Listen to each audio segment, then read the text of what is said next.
leave. Thank you again for being here and for being part of this movement with us.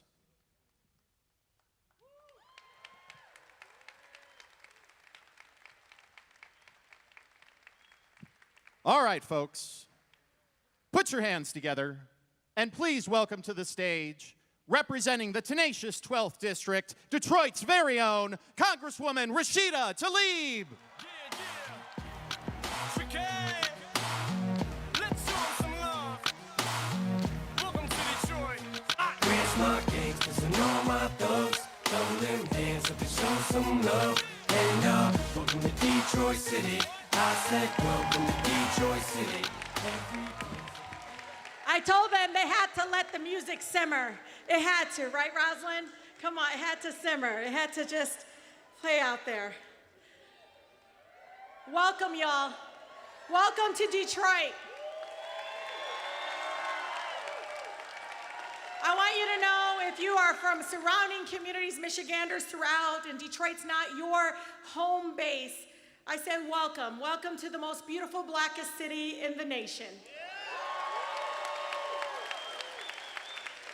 I want to big a shout out to my amazing team. Tlaib is up there. Give them a big shout out. They've been out there working it, turning out the vote. So you all know Detroit. Yes, she's a she. She has taken so much hurt and so much pain. She has taught me to speak truth to power even if my voice shakes.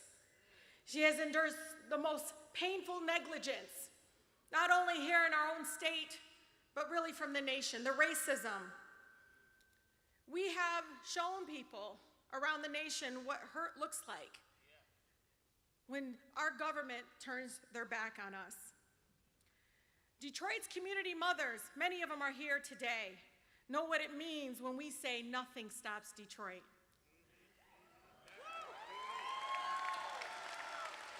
So I know the haters are watching, so I need them to know. I say bring it. Bring it to our city. I'm gonna tell you right now, to all those pumping money into my neighbors' mailboxes and the airways, know that we ain't stupid. We see what corporations have done to us. We can't breathe, literally. Our air is being poisoned. DTE and consumer energy are extracting from us while leaving us in the dark.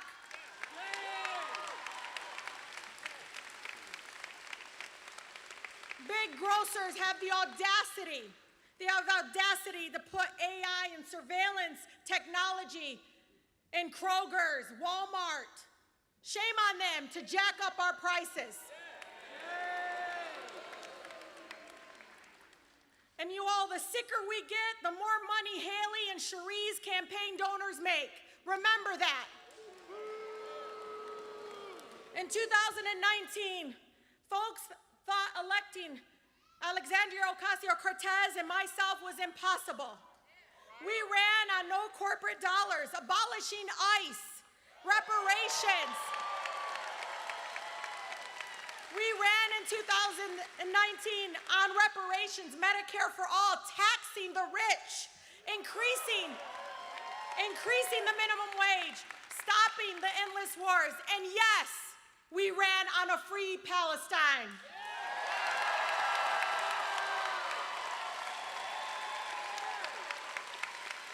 We won even when folks dismissed our movement, and they did. They thought that we were nobodies. We weren't going to go anywhere. When the Democratic establishment policed us and said we couldn't do it, it wasn't just underestimating Alex and me. They were underestimating all of you. The corporate assault on our families is strong. We feel it. We feel it every day, and they think that they're winning. They think they can gaslight us. They think they can allow their supporters to be Islamophobic, and we couldn't see it. But the more of us right now, there are more of us than them, and you all know this. And God, they don't understand. They're just making us more angry, more mad, and you know what that makes us do? It makes us get out there and work.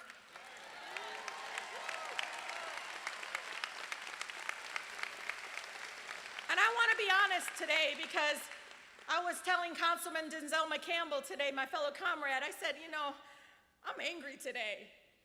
I think it might have been the fact that DTE, there was a power outage last night, no joke, in my neighborhood in Grand Mount Rosedale. Woke up all sweaty. I was mad. So you all, any of the haters, you can blame DTE for this one. So I want to be honest for a minute. The same folks who attack us are the reason that Trump's in office. No, it's truthful. They reject people like us who don't want the crumbs anymore. We don't want to wait for change. We need it now.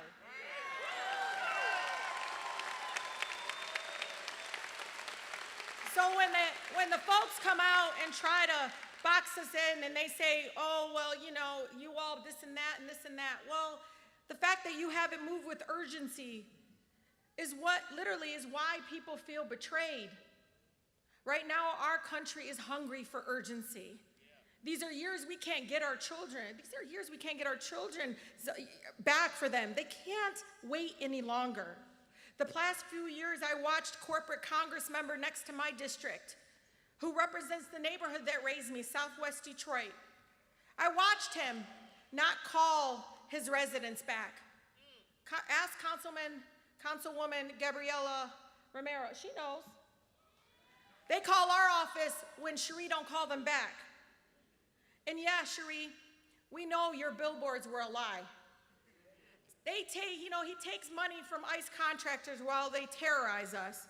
The cryptocurrency, he takes money from the crypto industry that is funding Trump right now. He takes money from the genocide enablers, DTE. So I need a real partner in Congress, a father of three. Give it to me. I'm telling you, I know what it means to be a father of three under the age of 5. Woo. A father of 3 who knows we need to move with urgency. Donavan knows what it feels like to live paycheck to paycheck. He leads with compassion and strong faith. Donavan and I know what it feels like to smell like rotten eggs. And I get emotional about this because our babies are still living with it. I'm going to be 50 this year, and I think to myself, our babies are going to play outside, and they smell like rotten eggs, and they think it's normal because the pollution is so bad. His lived experience will result in transformative change for the 13th Congressional District. Cherie just voted for another $3.3 billion to support the government of Israel's genocide when I know Donavan McKinney knows that money should be sent here for clean drinking water, health care, and child care.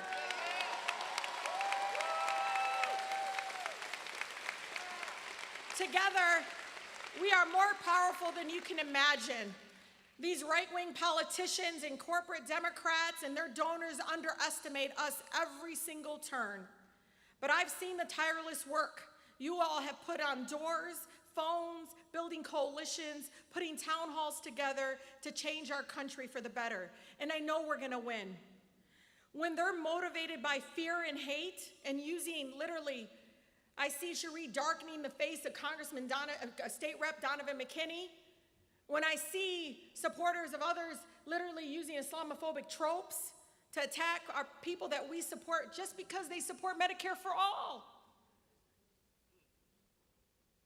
We are motivated instead by love and compassion and fairness and justice. That's what we are. Our neighbors, for all my fellow neighbors here, my Michiganders, my comrades, my siblings in this room, know that direct human contact is powerful. And I say this to you because they're always going to have more ads. They're going to always have the more mailers. But we have the people. And I'll tell you, the direct human conversation that you can have, nothing beats that, not even a lawn sign. I know you all like the lawn signs. But when you talk to each other, neighbor to neighbor, it helps move through the noise. Direct conversations and engagement is what they can't buy. It works. In 2019, I knocked 55,000 doors with a beautiful team. I can't even remember how many messages and mailers and everything that we scraped by. And we ran out of money in July and August. I don't know if people know that. And we won in 2019 by 900 votes.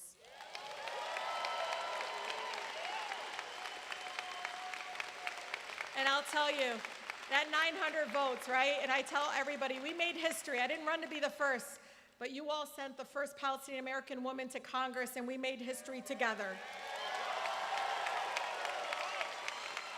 So we must win.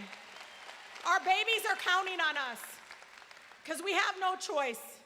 So let's make Donavan McKinney the next congressman from the 13th Congressional District. Let's welcome my brother, my next partner in Congress, a guy that won't back down to support Medicare for all, and he won't send a dime to support genocide. Donavan McKinney. Monster on the beat, beat, rap nigga, he a freak throw, man down, call like ambulance, tell him free, bro, nail a nigga to the cross, he walk around like Tizo. What's up with these jabroni ass niggas trying to see Compton? The industry can hate me, fuck them all and they mama. How many options you really got? I mean, it's too many options. I'm finna pass on this body, I'm John Stockton. Beat your ass and hide the Bible if God watching. Sometimes you gotta pop out and show niggas. Certified boogeyman, I'm the one that up to score with him. Walking down whole time, I know he got some hoe in him. Pull on him, extort shit, bully the flow on him. Say Drake, I hear you like I'm young. They better not ever go to cell block one. Woo! Man, this is a beautiful crowd. What up, though, Detroit? Woo! Man, this is powerful. All of you all in here, man, this is so inspiring. And thank you for waiting in the long lines to get in here. And I know the weather's terrible right now, but thank you all, seriously. It means so much.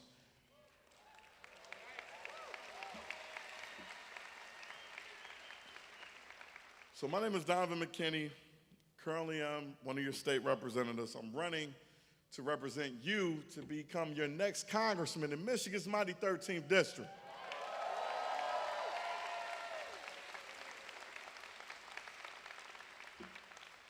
A little background about myself. So I grew up right here in the city of Detroit with my mom, my brother, and my grandmother.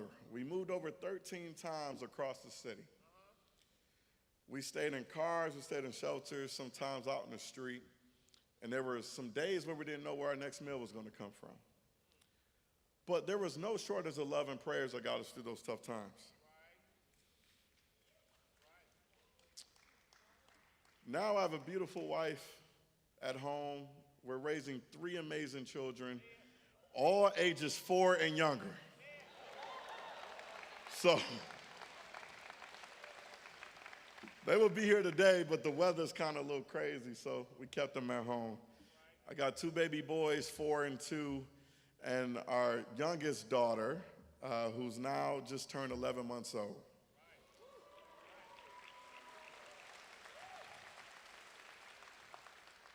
And you guys want to know, you want to talk about the affordability crisis.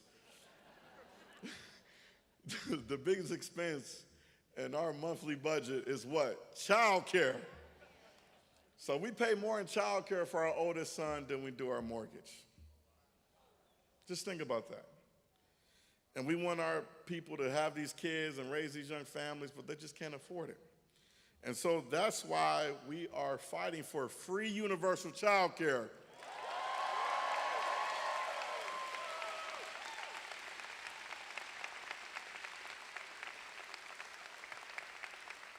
I currently represent the poorest house district in the state of Michigan.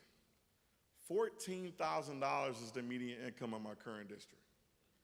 When you break that down by 12 months, that's a little over $1,200 a month. What can you do with that?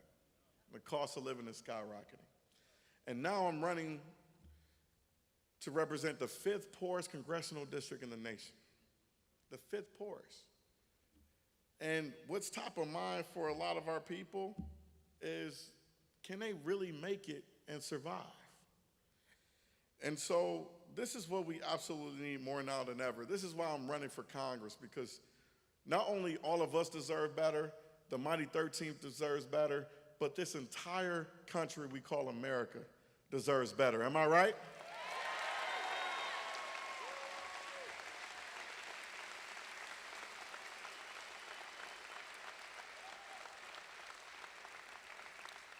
Right now, we can't even breathe our air outside because of the dirty air from wildfires caused by our climate crisis.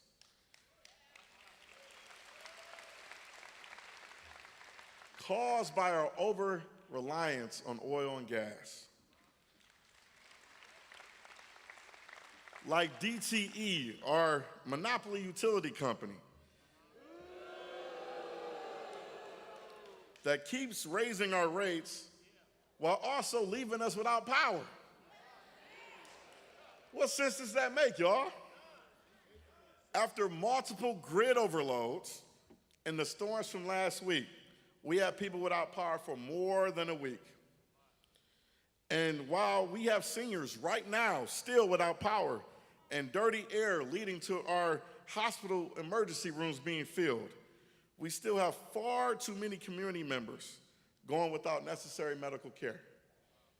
The Affordable Care Act, some of you heard me talk about the story of my mom, saved my mother's life. I want to make sure every family has access to health care, no matter if you have a pre-existing condition or not.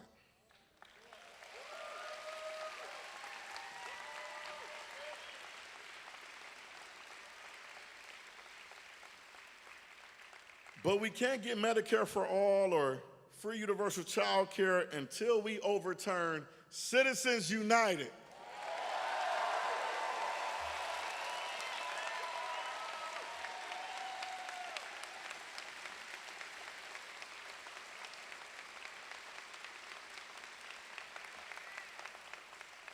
So that's why I introduced legislation called Taking Back Our Power in the state legislature, to ensure DTE and insurance companies can no longer buy influence in our politics, to ensure that corporate monopolies like DTE can't donate to campaigns. And guess what? Organizations and people on the ground took our legislation and created a ballot initiative called Mop Up Michigan.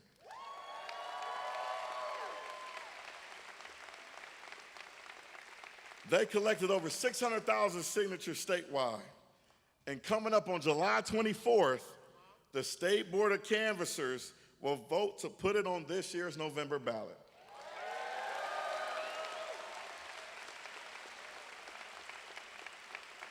And if it gets on this year's November ballot, it's going to pass with 80% of the vote. You want to know why?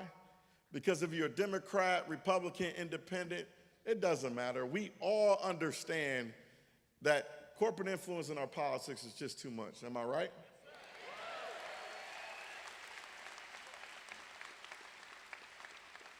So we are running a grassroots campaign that is for and by the people, not taking a dime of corporate PAC money,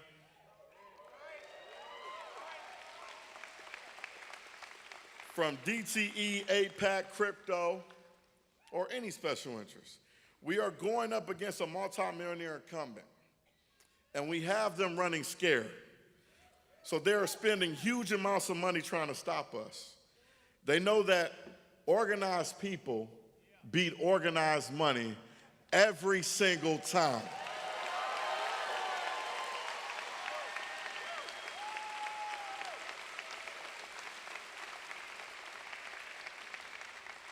So we got to make sure we are organized.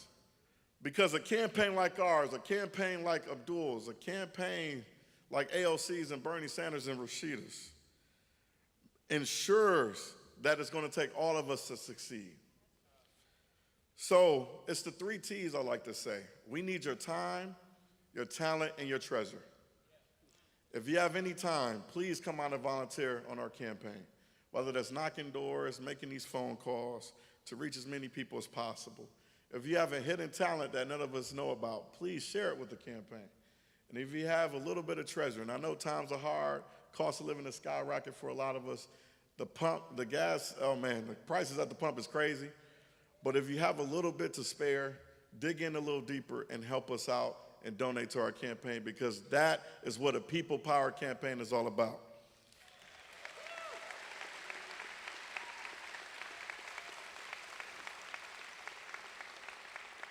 So last thing I'll say before I introduce the next speaker is that we are building the biggest and baddest coalition in the country.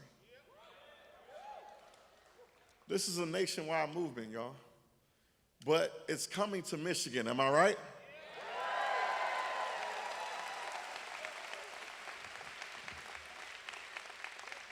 And so we got folks from faith leaders to congressional members, state, county, local elected leaders, grassroots organizations, people on the ground helping to support our campaign efforts. But we also have the labor movement, y'all. Our unions, baby. And the biggest and baddest union, even though I come out of the SEIU, I want to give a shout out to SEIU. I come out as a labor organizer from that union. But this is one of our biggest and baddest unions, and we all know them, the UAW, y'all.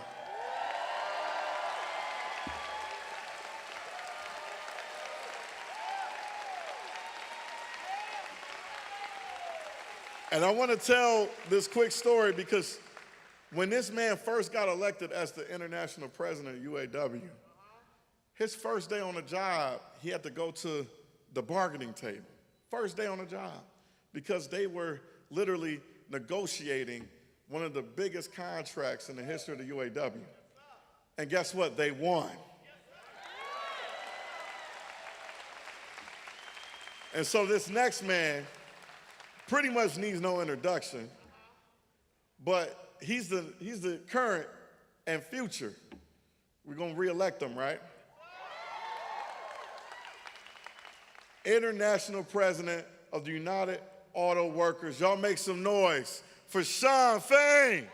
Whole universe, I'm not afraid to take a stand, Everybody, come take my hand, we'll walk this road together through the storm, whatever weather, cold or warm, just letting you know that you're not alone. Holla if you feel like you make the same and cut the crap. I shouldn't have to rhyme these words in the rhythm for you to know it's a rap. You said you was king, you lied through your teeth. For that, your feelings, instead of getting crowned, you're getting capped. And to the fans, I never let you down again, I'm back. I promise to never go back on that promise. In fact, let's be honest, at last we last CD was aired, perhaps. Man, you can try and read the lyrics off of this paper before I lay them, but you won't take the sting out these words before I say them, because ain't no way I'm gonna let you stop me from causing mayhem. When I say I do something, I do it. I don't give a damn what they think. Man.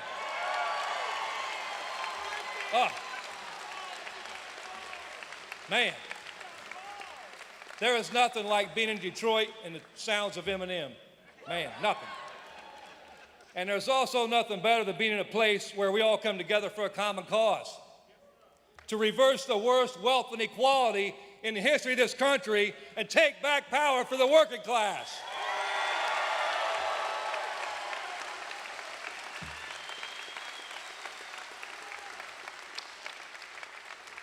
You know, on behalf of 1 million active and retired members of the UAW, welcome to a proud union town. You know, Michigan is a sacred place for the UAW. It's the home of the sit-down strikes of the 1930s that lit the labor movement, lit it on fire, and gave birth to the American dream. An American dream that said working class people could have a dignified life.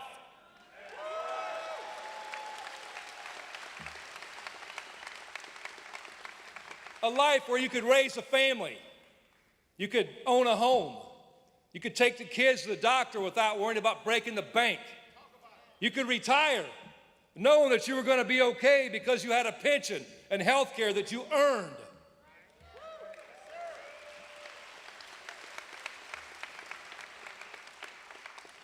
You know, but over the last 40 years, corporate greed has wreaked havoc on our communities.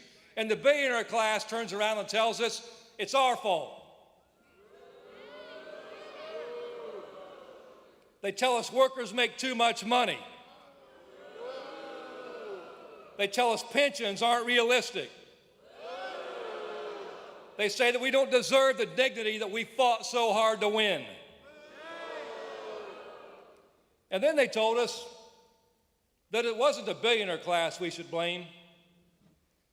They told us to blame immigrants. They tell us to blame people that look different than you, or love different than you, or pray different than you. And now that same billionaire class is pumping millions of dollars into our politics. All you have to do is turn on the TV here in Michigan, and you see corporate and AIPAC-funded bullshit blanketing the airwaves.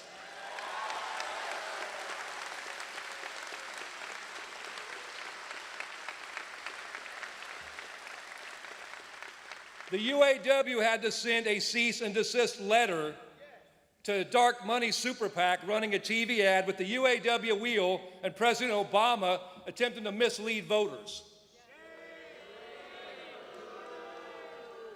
And you think about that. The same corporations and billionaires who have screwed working people in this country over and over again are funneling dark money organizations.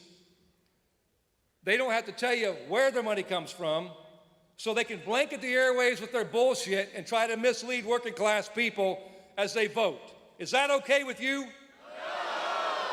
Hell no!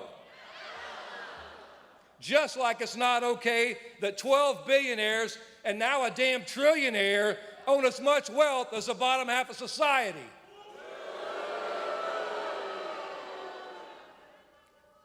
While working class people struggle to afford groceries, struggle to keep the lights on and put gas in the tank, let alone pay for child care, medical bills, and rent.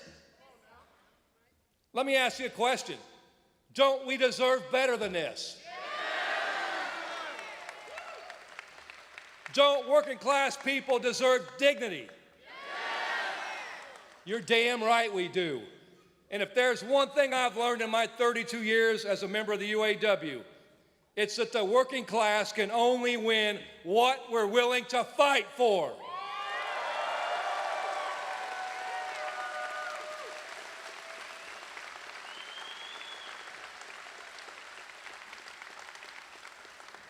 This is a pick-a-side moment. And the only reason we're in the position we're in America right now is because too many Democrats can't decide who the fuck they want to stand with.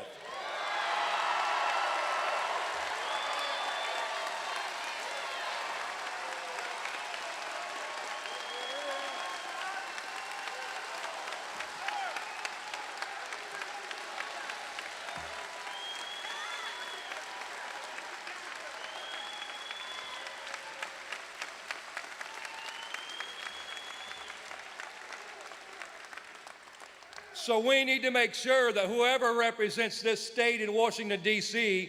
brings the same fighting spirit that runs through our veins in the blue-collar towns across this state.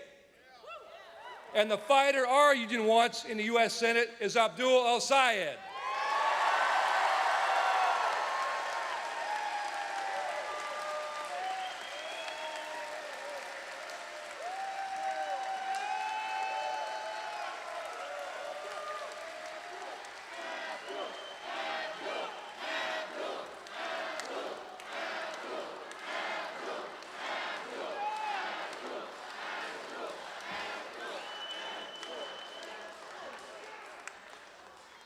You know, a few weeks back, Abdul spoke to our UAW Constitutional Convention, where over 1,000 UAW delegates gathered in Detroit.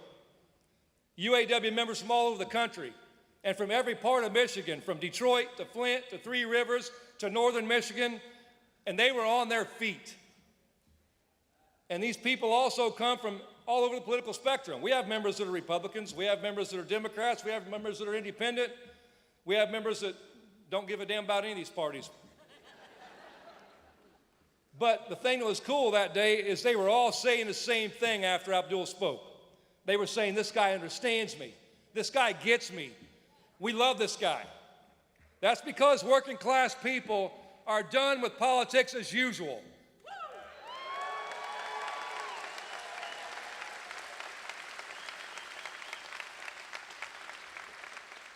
Politics that tell us we can't think too big, we can't expect too much, We can't be too bold.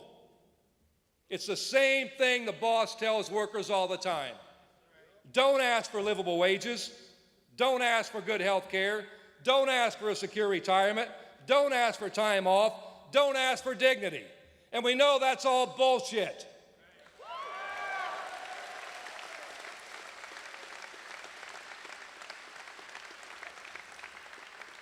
It's the same thing the companies told us in 2023. And then tens of thousands of auto workers had the courage to stand up against the big three and say, enough is enough.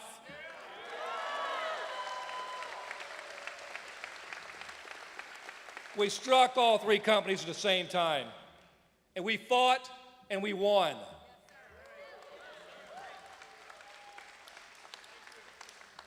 It's what American Axle Workers said last month.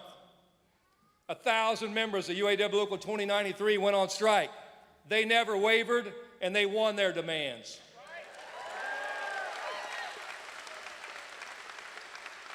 They fought and they won. Also in the last month, right here in Warren, Michigan, 1,000 UAW Local 400 members at Bridgewater Interiors let the company know that if they wanted to fuck around, they were going to find out.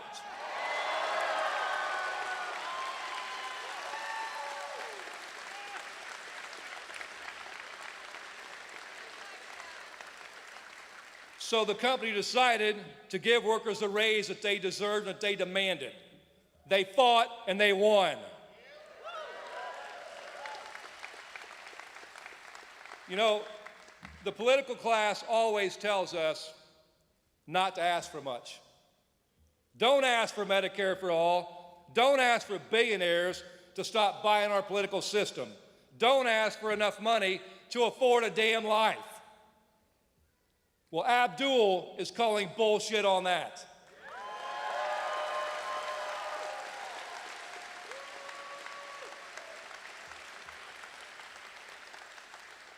He's building a real working class movement that, like our union says loud and proud, we deserve better. That's why the UAW is going all out in this Senate primary and is going to fight like hell for Abdul, because we know Abdul will fight like hell for us.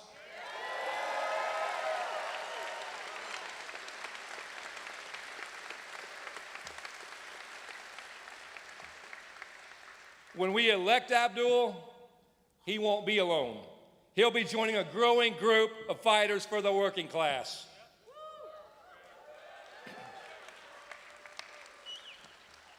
Another kind of political movement that is possible. It's one that's built by, of, and for working class people.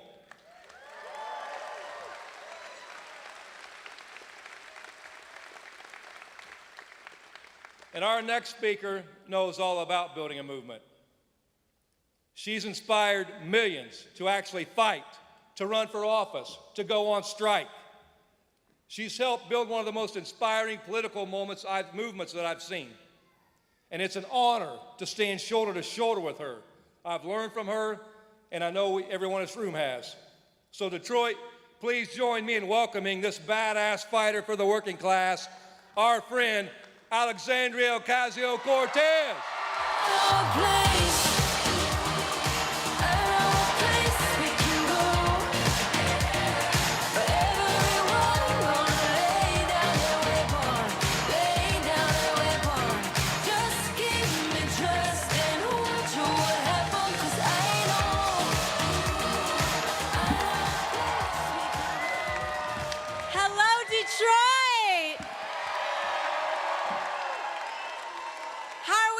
Tonight.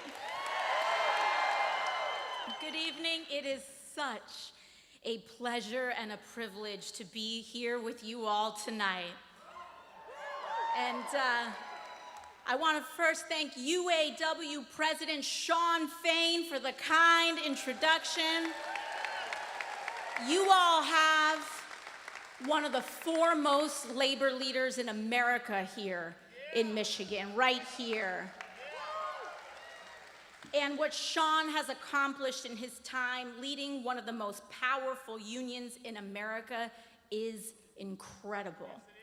The stand-up strike of 2023 improved the lives of auto workers and showed the rest of us what organized labor can do when workers are united in the fight for dignity.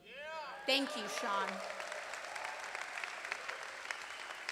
And I remember back then when UAW rolled out their demands for the stand-up strike, and everyone said it was impossible, unreasonable, naive, and then you all got it done. I also want to thank my sister Rashida Tlaib. You all are so lucky to have her fighting for you in Congress. Every day in Washington, she is throwing down for Detroit and Michigan overall. And I'm especially happy to be here with my dear friend and the next United States Senator from the great state of Michigan, Dr. Abdul El-Sayed. Detroit, we know why we're here. We are here because in November, Democrats have to win a majority in Congress. We have to win a majority in the House, and we have to win a majority in the Senate. And we need a firewall against an administration that is hell-bent on tearing down in 4 years what it took this country 250 years to build. We saw it just a few nights ago in Trump's primetime address. And for those of you who wisely tuned it out, Donald Trump spent most of his speech rehashing the same big old tired lie that he actually, quote unquote, won the 2020 election.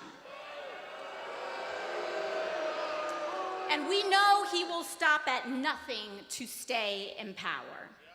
And we know that it has nothing to do with true or false. They will do everything they can to try to overturn our democracy in November. And if we do not take back the House and the Senate, we're going to make it a whole lot easier for him and his cronies to do just that. So Michigan, we have no time to waste. The question before us is, how do we win a durable majority? How do we get out of this pattern that we seem to have been stuck in for years? This state knows it well. 6 elections, started off 6 elections in a row, starting in 1992. Democratic presidential candidates won here in Michigan. In fact, it wasn't even particularly close in most of those contests. But then in 2016, something shifted. Not just here in Michigan, but across the country. Not just with Democrats, but also Republicans. And to many political watchers, it seemed that the laws of political nature were totally upended. But it happened in all directions. And that's also part of what Bernie's campaign spoke to 10 years ago as well. And that's also what Trump's victory in the fall in this state represented, this oscillation in response to the failure of our political system to address the needs of working people. These earthquakes and aftershocks. 2 years after 2016, we had another aftershock across the country. And as a part of that, I went from being a waitress to winning a primary against a 20-year Democratic incumbent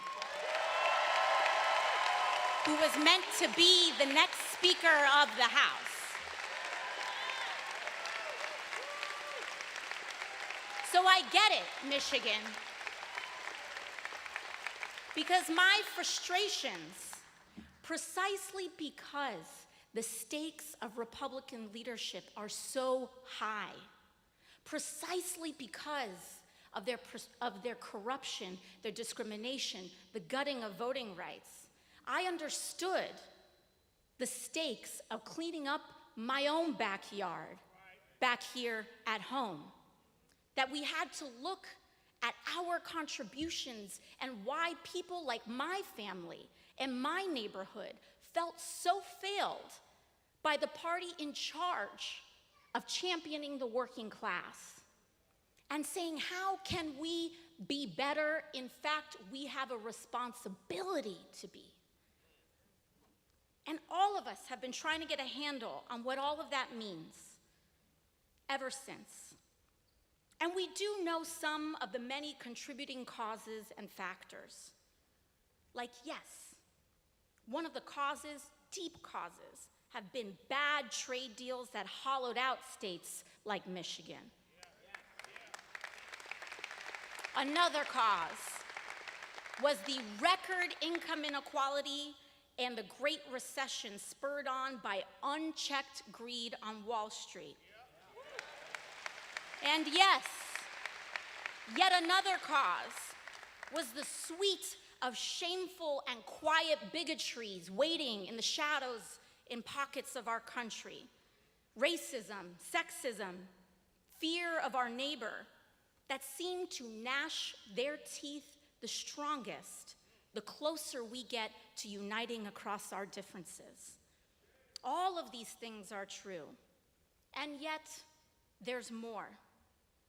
Because it was also due to a political system that had, over decades and across parties, become totally enmeshed in a financial and electoral politics that stopped serving working people. Our entire electoral system has been consumed by big money. And thanks to this Republican administration, Donald Trump, and this corrupt Supreme Court, it is now worse than ever before. So instead of putting voters first year after year, with little exception, Washington now elevates the desires of lobbyists and powerful corporations at the expense of the rest of us. And what does that mean in practice? Real wages are falling behind. The prices of everything from groceries to houses are skyrocketing.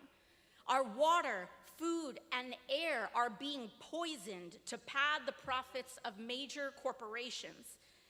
And the accountability for all of this, for hurting everyday Americans, has been far too little, if there is any at all. Which brings us to right now, Detroit. There are things happening in this country that people everywhere are shocked by. A government of, by, and for the oligarchs. Masked ICE paramilitary agents shooting Americans in the street with no further questions. A president and administration so corrupt that they don't even bother hiding their self-dealing anymore. Members of Congress and Trump insiders getting themselves rich on insider trading and online betting while you can't even make your rent. A genocide in Gaza committed with American bombs and financed by our American dollars, while our kids here at home have to ration their inhalers because politicians tell us that healthcare is too expensive. And now, big money is flooding our political system more than ever before to make sure that none of this ever changes. Because that's always been their reliable playbook. Special interests, the people making us sick, are dump millions of dollars for their candidate flood our airways with ads and our mailboxes with glossy postcards a couple weeks before an election, and they just think that people will go their way.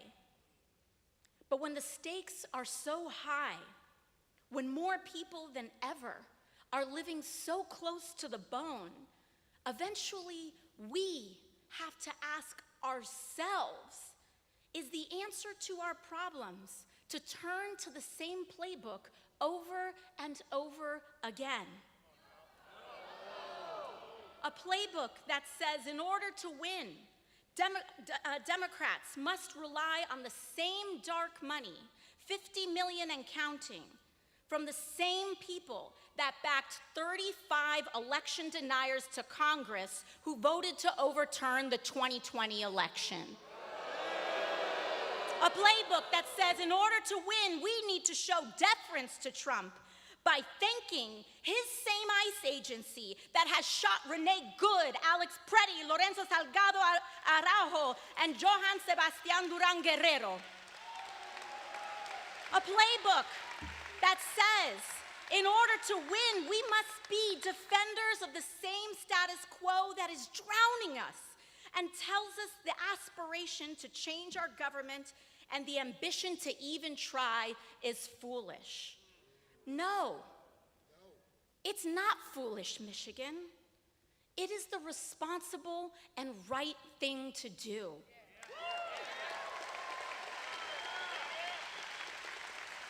I believe Michiganders, Democrats, Republicans, and independents believe that good leadership swings for the fences. Good leadership gets big money out of our system. It takes on the corruption that blocks common sense solutions that lift working people. And by the way, it knows that in order to do that, it helps not to take their money in the first place.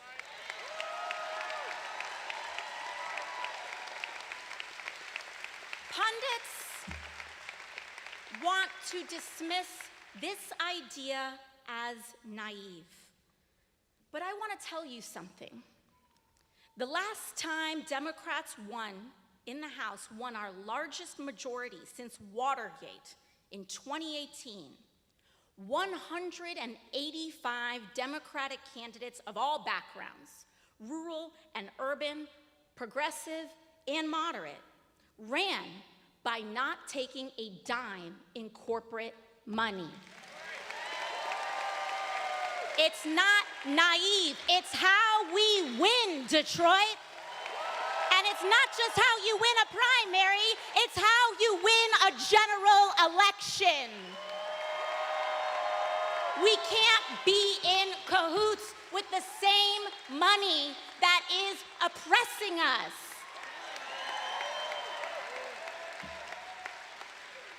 It's not naive, Detroit, it's what we need, and it, most importantly, is what you deserve. You deserve a government that answers to you. And yes, compared to how things work today, admittedly, a government that listens to you more than it listens to big money is revolutionary. To take on big companies, to take on the big companies scamming you, lowering your bills, and putting more money in your pocket is revolutionary. To fight corporate greed everywhere we find it. To make healthcare a guaranteed right in the richest nation on earth. You deserve a politics that treats the disease and not just the symptoms of what brought us Donald Trump. That doesn't negotiate with or placate corruption, but one that defeats it once and for all. You deserve it because you matter. But we all know that it will not come as a matter of course. It won't come by waiting patiently, nor by making the same decisions that we have always made. This is something that we have to choose, Michigan. It is something that we have to elect to do. And right now, there is a very clear choice before us. We can choose $50 million and counting in dark money trying to buy the state of Michigan. Or we can choose Dr. Abdul El-Sayed.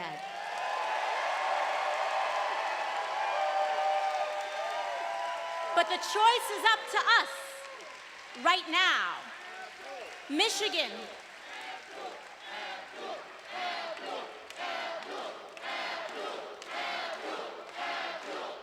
Michigan, you can choose a different future. It's waiting in your mailbox right now, and it will be waiting for you and your friends at the polling booth on August 4th. Because as much as we may be appalled at what is happening, ultimately, our democracy is our responsibility. It is our choice. And if we want a different politics, we have got to elect different politicians. And I came here to deliver one simple message, that Abdul El-Sayed represents the politics of the future. And if we want to not only win a Senate majority, but win a Senate majority that means something new for us, that does something new for us, if we want to pass the legislation that we need, and if we want to build a coalition big enough to actually change this country, then we have got to elect Dr. Abdul El-Sayed to the United States Senate. Abdul is a son of Detroit, and that means something, because we also know that his integrity did not begin with Abdul himself. It began with his family and in the workers who built this city. It's in his parents and in the parents who kept their families together. Well, rather, it's in the parents here in Detroit who kept their families together through bankruptcy and disinvestment. In the neighbors who kept showing up for one another when powerful people had written Detroit off. Abdul doesn't just bring those values to Detroit, he carries those values with him day in and day out. And you all knew him before the rest of the country learned his name.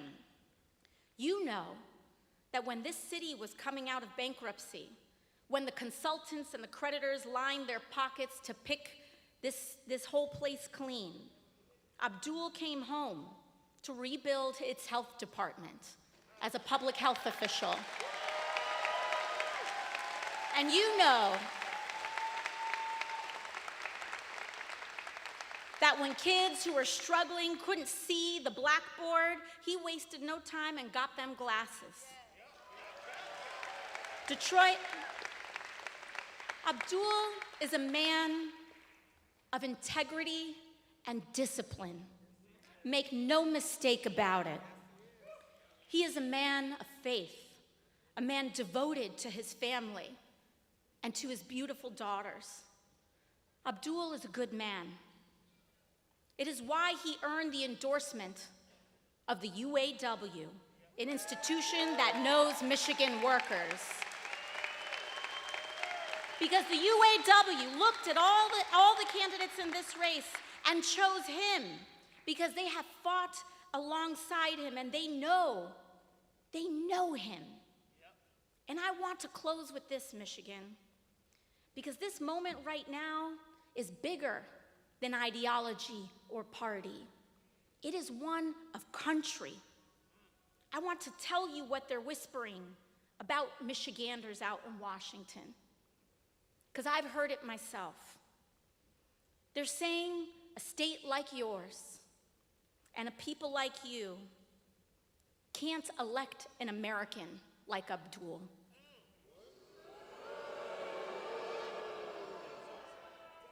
Because when we talk about electability, and I ask, what is it?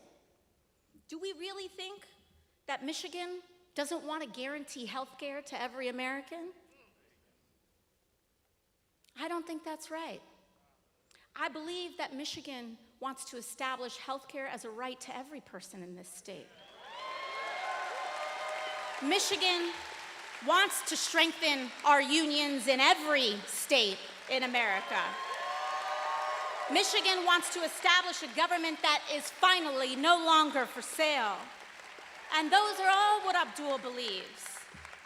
So when you strip away the euphemisms and concerns at these highfalutin cocktail parties, it's not about what he believes. It's about who he is. And it's about their assumptions about what they think Michigan is. And we know they're wrong.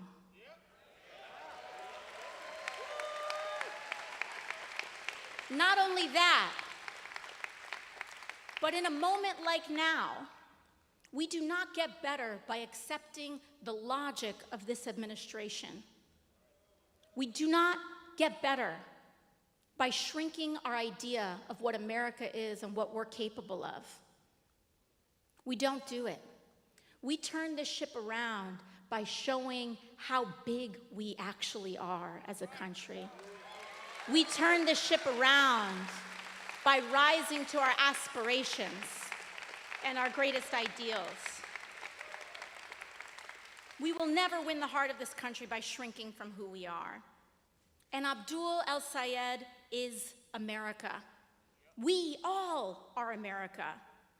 And so when they ask you what the politics of the future looks like, you tell them this: it looks like a doctor who answers to people and not big donors.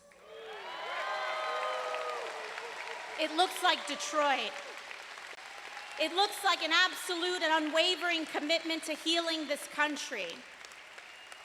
And when we win Michigan, when we send Abdul to the Senate and take back that House majority and fight like hell for the Senate in November, and when we give Mike Rogers the boot for one last time, and we tell Republicans that your money's no good here, and we make them answer for $1 trillion in cuts to our health care, to our Medicare, to our Medicaid, to our ACA.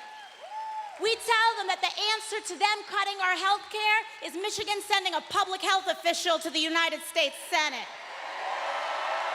And we're gonna do it by standing with every worker in this union fighting for a fair contract. We're gonna do it making sure no child in Michigan ever drinks poisoned water ever again. Thank you, Detroit. God bless you. Now, it is my honor to introduce someone who has spent his life trying to bring us all together. Someone who has given voice to the frustrations you feel and the future you deserve, and a movement we can build together. Please welcome Senator Bernie Sanders. Power to the people. Power to the people. Power to the people. Power to the people. Power to the people. Thank you, Detroit.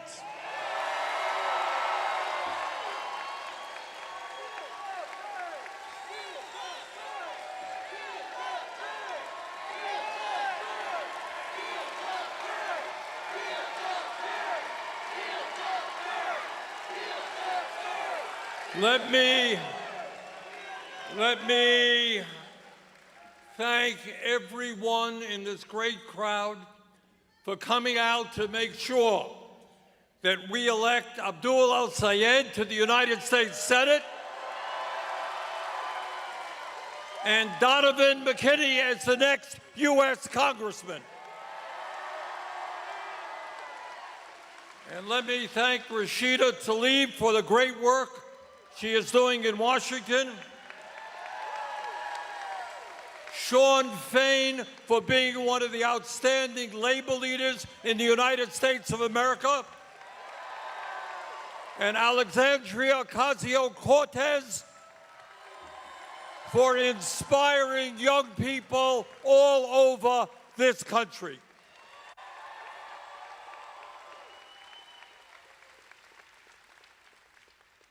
As I think everybody here knows, this Senate election in Michigan is not just a contest between two candidates.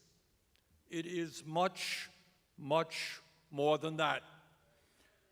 It has now become an election of national significance, and it is an election of historical significance. Why is that? Why is the whole country looking at this election? In fact, people all over the world watching what's going on here in Michigan. And the answer is that this is an election which will show the nation where the AIPAC and other billionaire-funded super PACs can spend tens and tens and tens of millions of dollars to buy a U.S. Senate seat.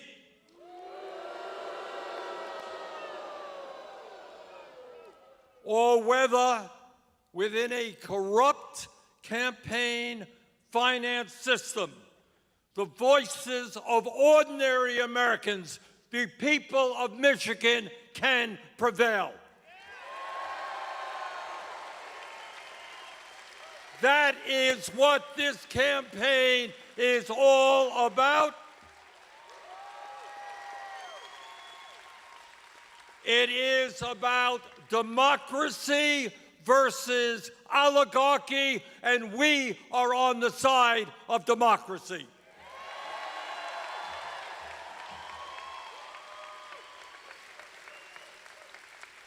As all of you know, all across this country, from California to New York and a lot of places in between, working families are standing up and saying loudly and proudly, enough is enough.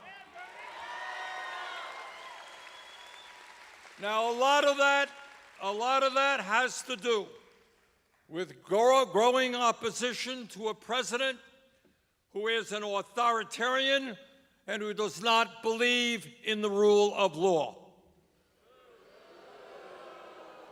It is opposition to a president who is a narcissist, and if he had his way, half of the buildings in America would be named after him. It's about a president who is a pathological liar, who doesn't know the difference between truth and lies. It is about a kleptocrat who has increased his wealth and the wealth of his family by billions of dollars since he has been president. It is about a president who gave $1 trillion in tax breaks to the top 1%, and then threw 15 million low-income and working-class Americans off the health care they desperately need. And don't kid yourself, many thousands of those people will die unnecessarily as a result of what Trump did. But the opposition that we're seeing all over America is more than Donald Trump. The working families of our country are increasingly tired of establishment politics, and they are tired of the same old establishment policies. They are tired of living in a nation, wealthiest nation in the history of the world, where 60% of our people are living paycheck to paycheck, while at the same time, the billionaire class is getting richer and richer. Working families are tired of putting in long hours on the job while they struggle in America today to feed their kids, to pay for health care, to pay for housing, and other basic necessities of life. They are tired of a handful of greedy billionaires with incredible power controlling our economy, controlling our media, and controlling our government. And they are sure as hell tired of wealthy campaign contributors and their super PACs controlling the Democratic Party.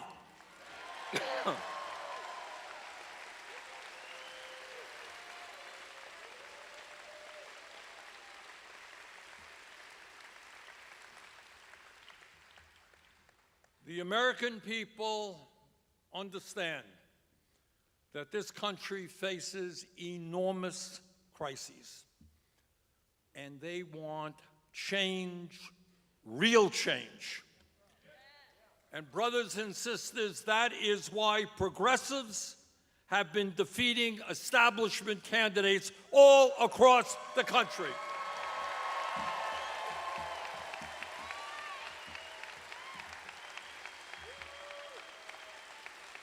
And the oligarchs are getting nervous. And they should be getting nervous. Within the last year, we have won mayor's races in New York City, Zohran Madani. We've won mayor's races in Seattle, Washington, Washington, D.C. We have won congressional elections and Democratic primaries in Arizona, Ohio, Pennsylvania, California, Montana, Colorado, New Jersey, and New York.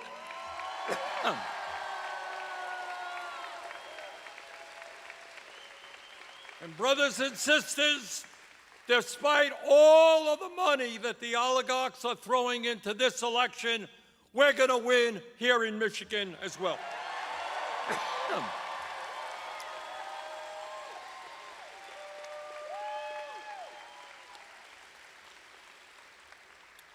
In all due respect to Haley Stevens, everybody, no. In all due respect to Congresswoman Stevens, everyone knows that this is not an election between her and Abdul el-Sayed. This is an election between Abdul and the billionaire class. That is what this election is about.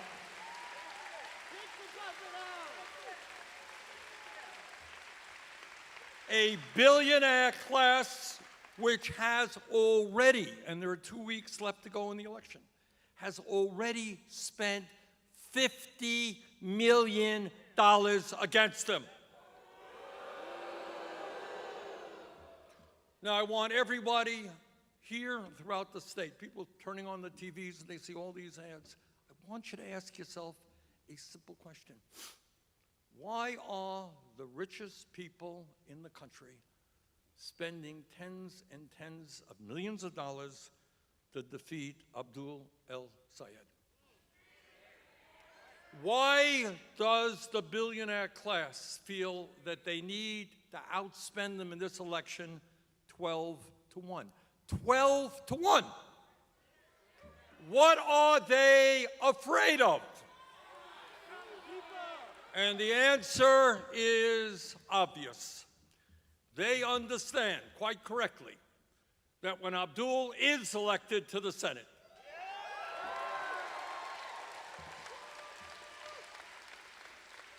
he will work with me and other progressives in taking on the greed of the billionaire class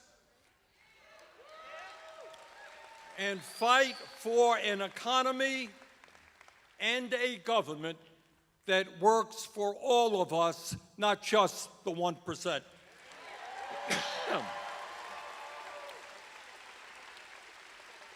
That is what the billionaires are afraid of.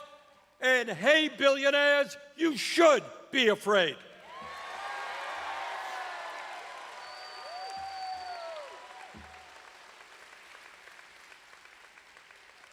So what is it? What is it about Abdul that frightens them so much? Let me tell you some of what it's about. Abdul has the wild and crazy idea. You ready for this? I mean, this is really crazy. Far, far left, communist, socialist, everything. You got it? He believes that health care is a human right. Oh.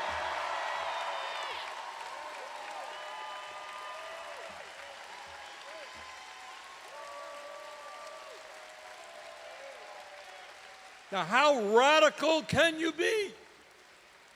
He has the crazy idea that maybe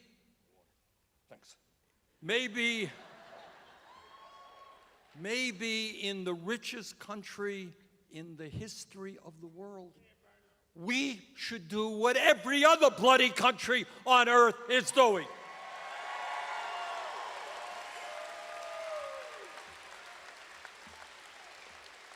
And that is guaranteeing health care to every man, woman, and child in this country. Abdul and I and the vast majority of the American people understand that it is totally unconscionable that we spend twice as much per person on health care as any people of any other country, and yet we have 85 million Americans uninsured or underinsured. Tens of thousands die unnecessarily every year. We pay by far the highest prices in the world for prescription drugs. So not only does Abdul support Medicare for all,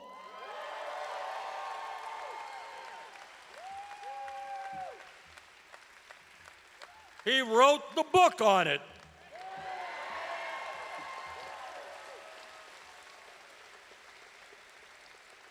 And as a doctor, as a physician who sees these things every day, he knows how broken our current healthcare system is. And by the way, and this is important, right now in the Senate, there are 4 Republicans who are doctors.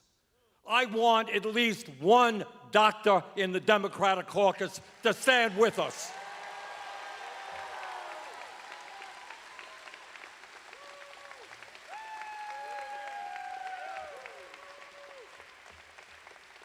But it is not just a broken and dysfunctional healthcare system that Abdul is going to work with us on to fix. Abdul understands that our economy today is rigged, that we have more income and wealth inequality than we've ever had in the history of our country. Now, remember when we were all in school, we studied the Gilded Age. Remember that? Rockefeller and Carnegie and Jay Gould, all these zillionaires? Guess what? Concentration of wealth today is much worse and more extreme than it was during the Gilded Ages of the 1870s, 1880s. Today in America, it is obscene that the top 1% now own more wealth than the bottom 93%. And if you think that's bad, we have an economy where one person, Mr. Elon Musk,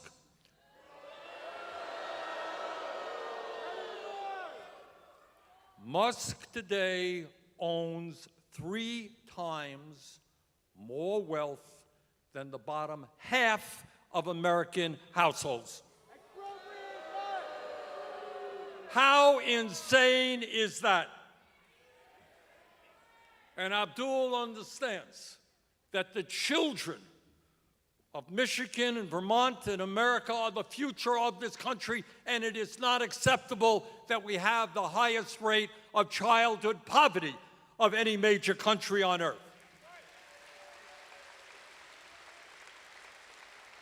That the seniors of this country built our economy, fought our wars, raised us, and that 1 out of 3 seniors should not be struggling economically in the richest country on earth.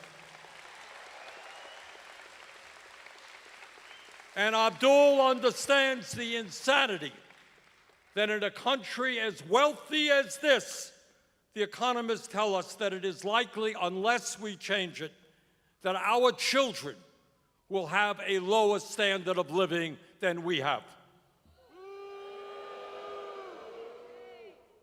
But it is not just healthcare and the economy.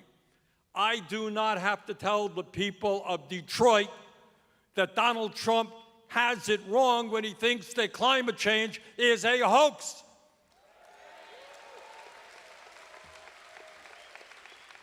We are experiencing year after year the hottest weathers that we have ever seen, record-breaking temperatures, Europe, all over the United States, and now here in Detroit, you have been breathing the air that comes from those forest fires. Abdul understands that we can create millions of good-paying union jobs as we transform our energy system away from fossil fuel to energy efficiency and sustainable energy.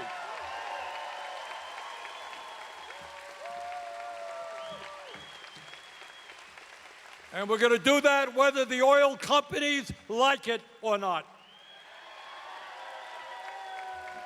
And let me tell you another issue that Abdul has talked about a lot and understands very well. And he understands that artificial intelligence and robotics are the most transformative technologies in the history of humanity. They will impact every man, woman, and child in our country and eventually throughout the world. And what Abdul understands is that if we do not aggressively intervene, these technologies, which are pushed by the wealthiest people in America, Musk, Bezos, Zuckerberg, Ellerson, and others, if we don't push back, these technologies will result in the destruction of millions and millions of good-paying jobs. They will eviscerate our privacy rights. They will undermine our democracy and negatively impact the mental health and well-being of our kids.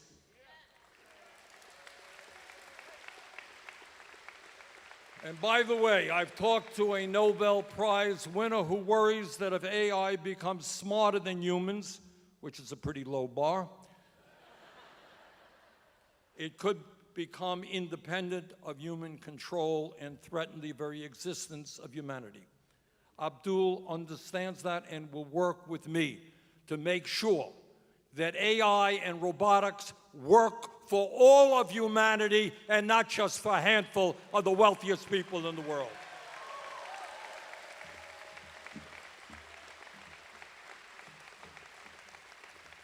And Abdul has the crazy idea that maybe in the richest country on earth we should have the strongest and best public education system in the world.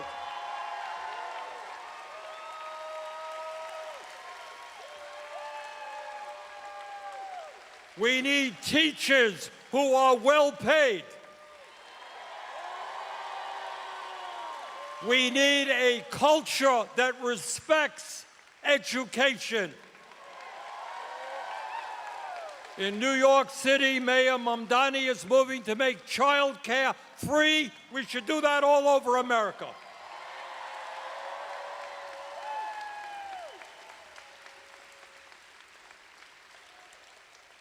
And when we ask ourselves why AIPAC and these other super PACs are pouring so much money into Michigan, It has everything to do with the fact that they understand that Abdul and I and the vast majority of the American people want a foreign policy which is based on morality and decency.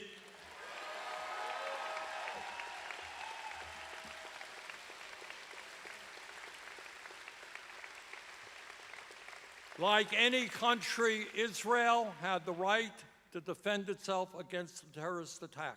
But it did not have the right to go to war against the entire Palestinian people.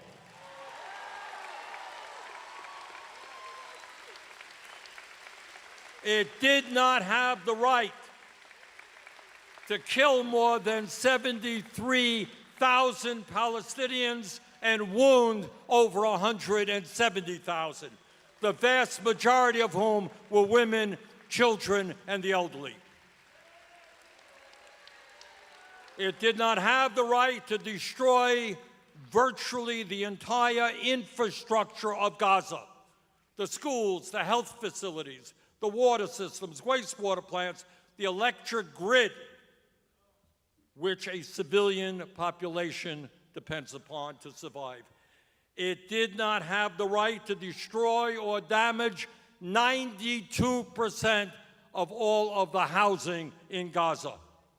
In other words, it did not have the right to commit genocide.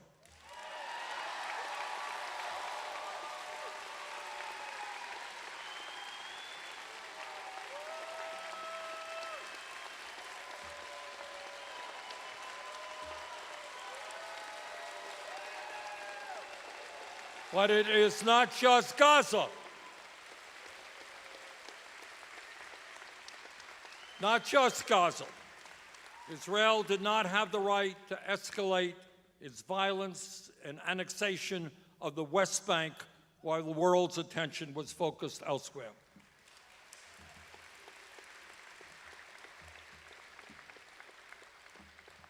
And Abdul understands maybe the most important political issue, and that is we are not going to bring about the changes that the American people need and want unless we fundamentally reform a corrupt campaign finance system.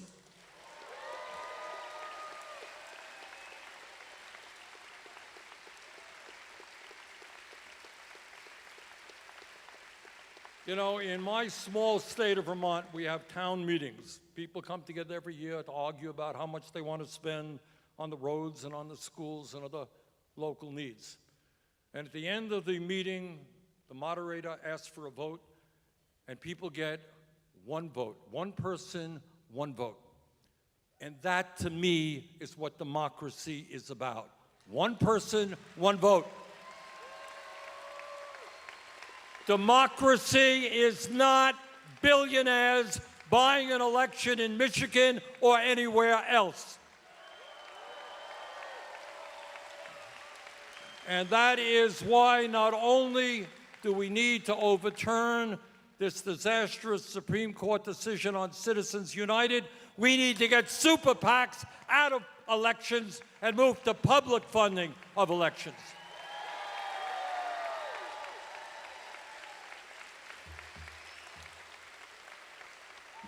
So brothers and sisters, the entire country and the world are looking at you right here in Michigan. And what they are asking of you is to stand up for democracy. And I would say tonight to people who may be watching this who do not agree with everything that Abdul believes, and that's fine. We have differences of opinion. But this is not just what Abdul believes. This is whether or not the richest people in the country can buy an election.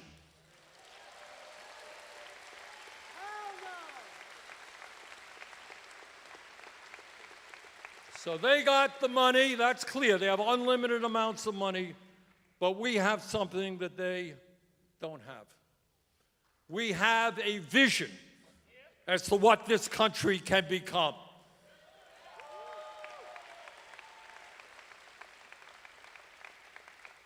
and we have the people.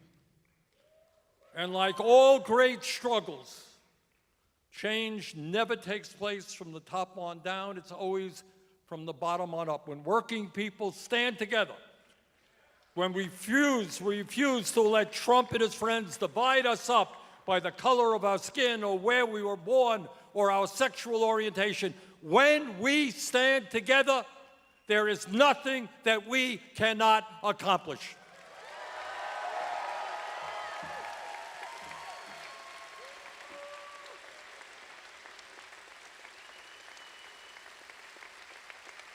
So we've got a little bit over 2 weeks in this election.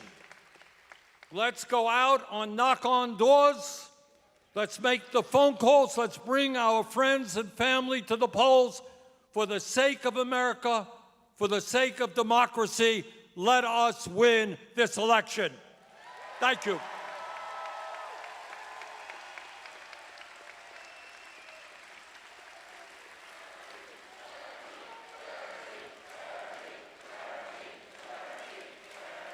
Thank you.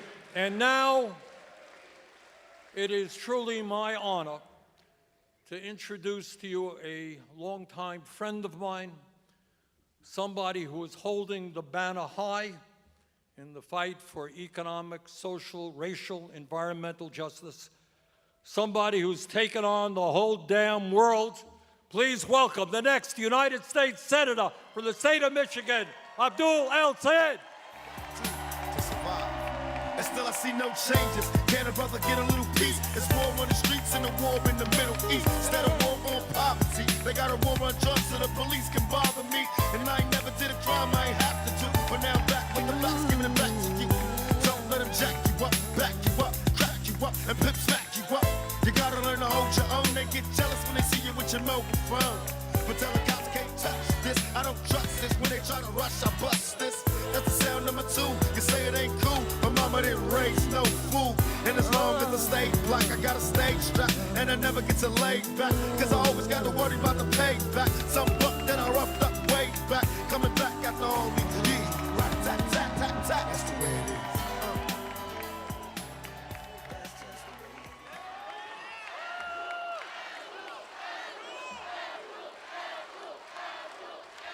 is. Y'all too kind. Thank you.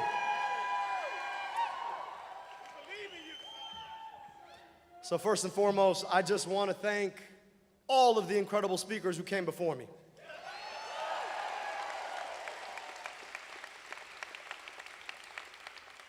Y'all know that there is a fighter out of the 13th district named Donavan McKinney, right? And we're going to send him to Congress, right? And of course, the woman who needs no introduction, who's been fighting that fight here in Michigan for way too long and fights that fight better than almost anybody, our Congresswoman Rashida Tlaib.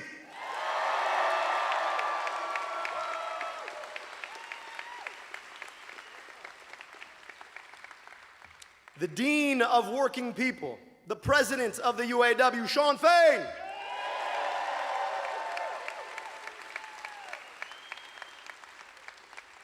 An incredible fighter I got to meet back in 2018 when we were fighting that fight, who's been leading that fight on the national level, the incredible Congresswoman from the Bronx, Congresswoman Alexandria Ocasio-Cortez.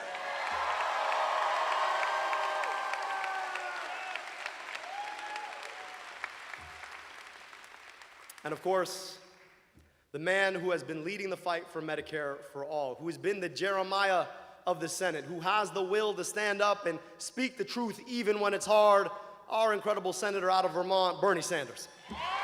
People's senator.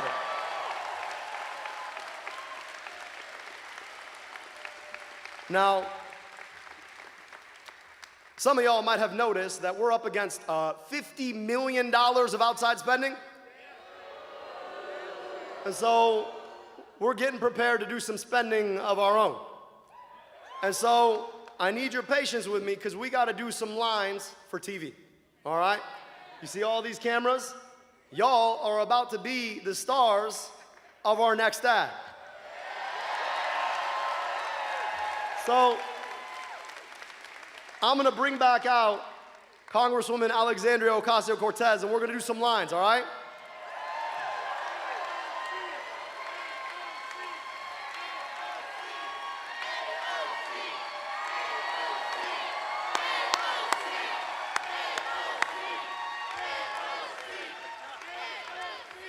All right. So when you hear me say the line, all right, y'all got to give me some noise, okay? And there's going to be about a dozen lines, some from me, some from the Congresswoman, all right? But I got to hear some noise like you never heard it before, all right? And I promise you, I got a barn burner of a speech after this.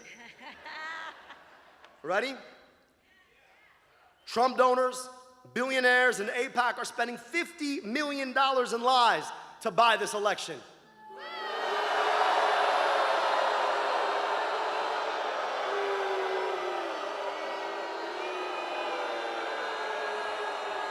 All right, next one. Are we gonna let 50 million in lies steal this election? Hell no. Are we gonna let Trump donors, billionaires, and AIPAC lies steal this election? Come on, Michigan, let's do this.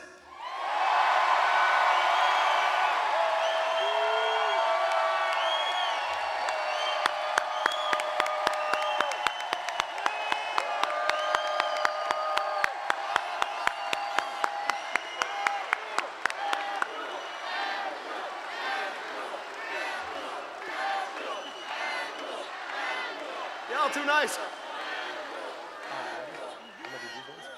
All right, I'm gonna do two more, okay? And then the congressman's gonna do something. Are you with me? Michigan, are you with me? All right, ready? All right, ready for some magic, everybody? The powerful are spending $50 million against a good man that I am proud to know.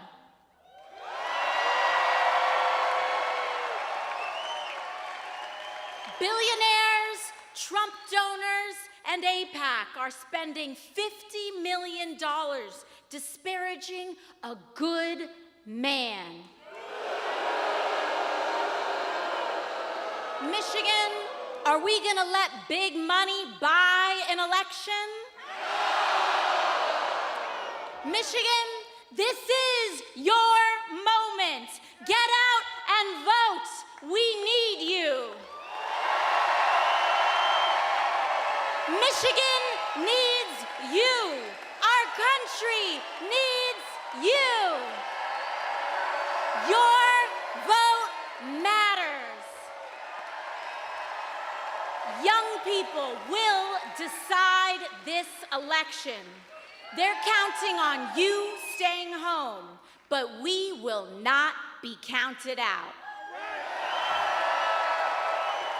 All right, now let's hear this man give a barn burner of a speech. Everyone, let's hear for Abdul El-Sayed.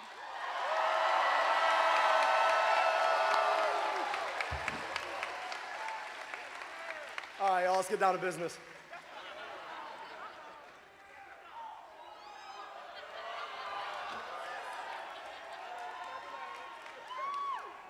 We got some business to cover, huh? Money out of? Money in your? Medicare for? Let them hear him the next town down. Money out of? Money in your? Medicare for? Now listen, y'all, it just shouldn't be this hard. Shouldn't be this hard to afford a second bag of groceries. Shouldn't be this hard to pay your rent. Shouldn't be this hard to believe you could ever own a home. Shouldn't be this hard to stay in your home if you're over 65. Shouldn't be this hard to see a doctor in the richest, most powerful country in the world. Shouldn't be this hard to pay your taxes and know that that money is going to be spent on you rather than to drop bombs on somebody else and their kids.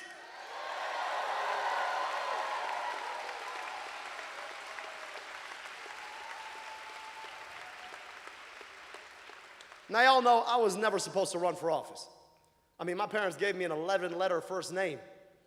It's got sounds that come out of parts of people's throats most people don't know they have. Thank you. I like it too. I wanted to be a doctor. I wanted to be a doctor since I can remember, because I would spend my summers, days like this, in Alexandria, Egypt, where both my parents immigrated from. And on the trip there, it'd take me 15 hours to get there, but I would travel 10 years difference in life expectancy. And that was written in the bodies of my family. My grandmother, smartest, wisest person I have ever met in my whole life, never got to go to school. She was the 9th of 14, born and raised in a time and a place where little girls like her were denied that right. She raised 6 kids of 8 to whom she gave birth. 2 died before their first birthday. An aunt and uncle I never got to meet, a sister and a brother that my dad watched pass before he turned 5 years old. My grandmother, when I would be in Egypt, she would remind me, you're not any smarter, any better looking, any more athletic, any harder working than any of your cousins. But you might have the most important gift of all. And I asked her, what's that? She'd tell me, you get to go back to America at the end of the summer. Your cousins have to stay here. And she's right. I had the gift of incredible public education. Got vaccinated against diseases that my aunt and uncle died of before their first birthdays. I got to go to an amazing public university. I got my medical education paid for by the federal government at the NIH. Those are opportunities my cousins could not have dreamed of. And that's the life that America gave me. People like to tell me, oh, you must hate America. In fact, we had one of those come in today. Oh, you must hate America. I love America.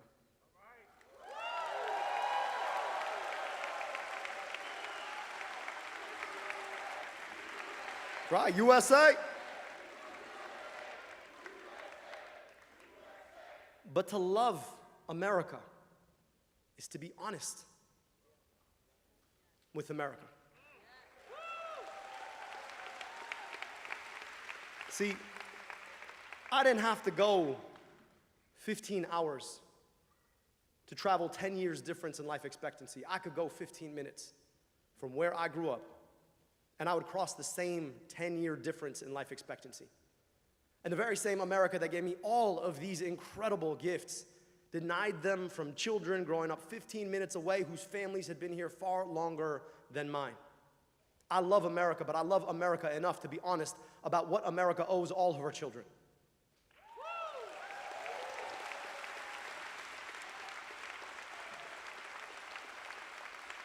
I went off to medical school to learn how to heal, only to realize that it was our healthcare system that too often was part of the problem.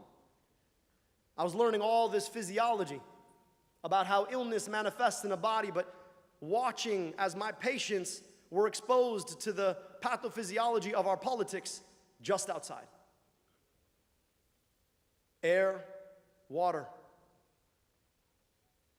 the inability to go to a good school, all things that dictate whether or not you get sick or you stay healthy.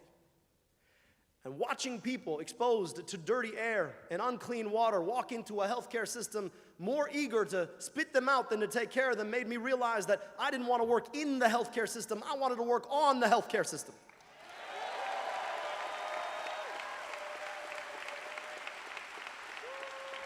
So,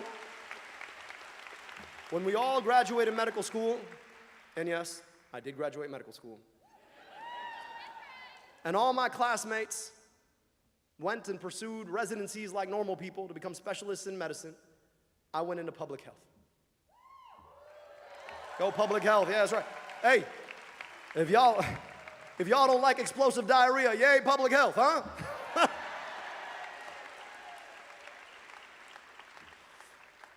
Can't even eat the lettuce.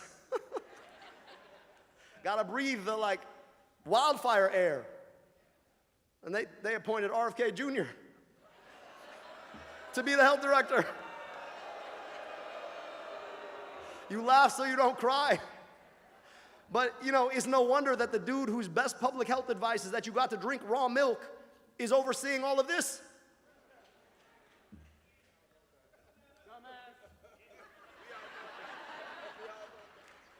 He said it. I got the opportunity to come home to rebuild the health department in this incredible city after it had been shut down. When the state rolled through here, imposed emergency management, and threw the public health department overboard. The same emergency management that made the decision to change the water in Flint and caused the Flint water crisis. They shut down a 185-year-old health department in a city with a higher infant mortality rate than my father's native Egypt. Now, we rolled up our sleeves. Working together with Detroiters, we rebuilt that department. Put glasses on thousands of kids. Took on some of the biggest corporate polluters in our state. Had every school, daycare, and Head Start tested for lead in the water. Built a program to take on maternal and child health disparities called Sister Friends. And I'm grateful today that that very same health department is being run by a young man who was a fellow of mine way back about 10 years ago. And they're still fighting the public health fight for this incredible city. I got to lead Wayne County's Department of Health, Human and Veteran Services.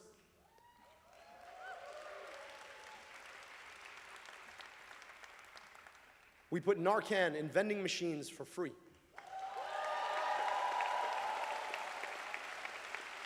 Built a program to provide new small businesses free health insurance.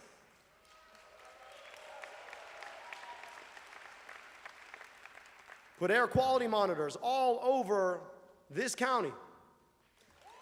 And when we found out that our county ranked number 8 for medical debt nationwide, we set aside $7 million to erase up to $700 million in medical debt.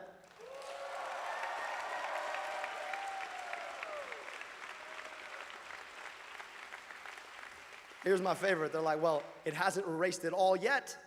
My question is just how much medical debt have you erased? But let's be honest. At the end of the day, so much of this work sits downstream of a politics that leaves us having to clean up the messes that the politicians in DC create. And I'm never going to forget the day sitting in my office when this administration froze federal funds. Y'all remember that? Feels like 10 years ago. It was about a year ago.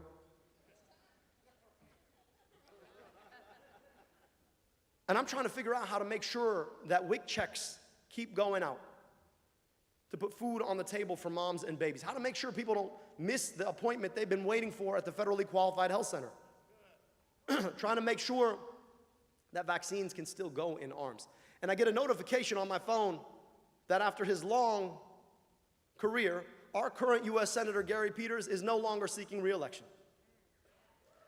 And I told myself, you know, maybe it's time for us to get a U.S. Senator who actually wants to go and fight.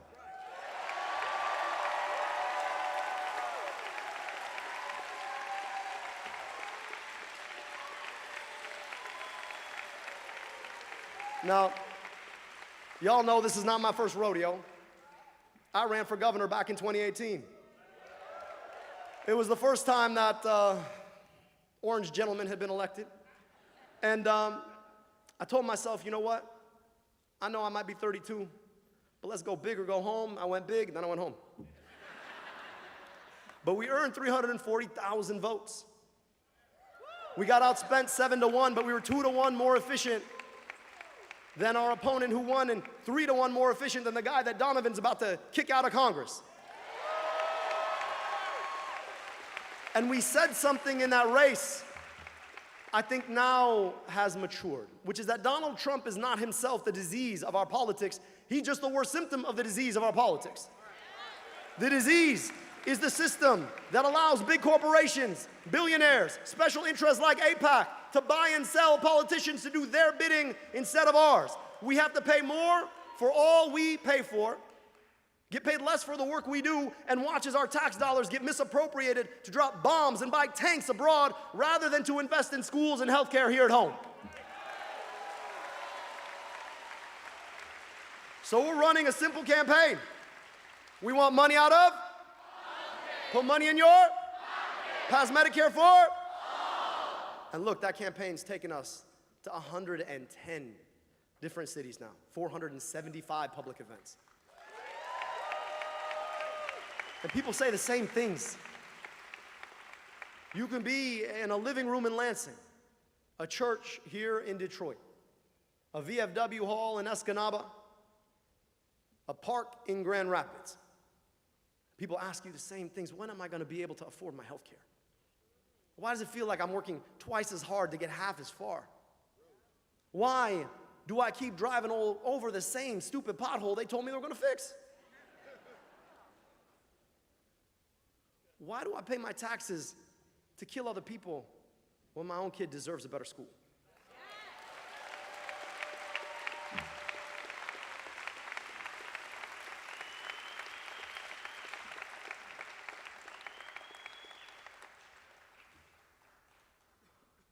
We got an opportunity in this race to fight for what we need and deserve. It's a pretty crazy thing that in the year of our Lord, 2026, I am the only candidate for U.S. Senate who is not taking a dime of corporate money to run my campaign and never will.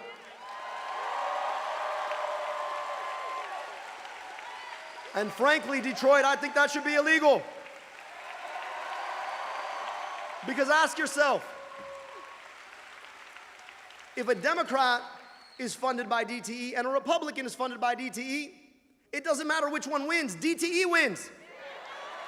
If a Democrat takes money from Blue Cross and a Republican takes money from Blue Cross, you know who wins? Blue Cross wins.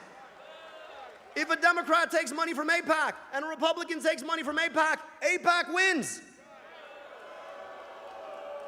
So if we're serious about putting ourselves back in the center of our politics, we've got to be serious about getting money out of politics in the first place. We need to stand up to Citizens United and finally end the chokehold that corporations have had on our politics for far too long.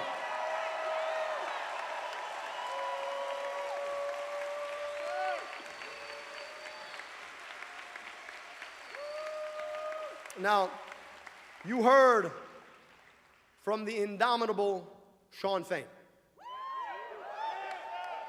who reminded us what we can have when we're willing to stand up and fight. Unions built the middle class. Unions built the 40-hour work week. Unions built the weekend. I don't get one anymore, but we built it.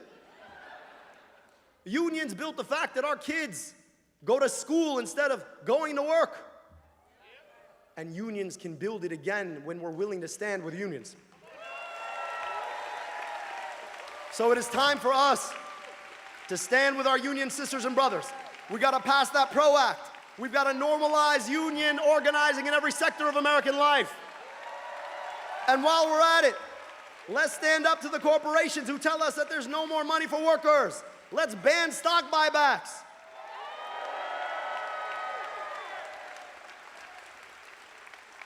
And I don't know about you all, but I think NAFTA was a bad idea.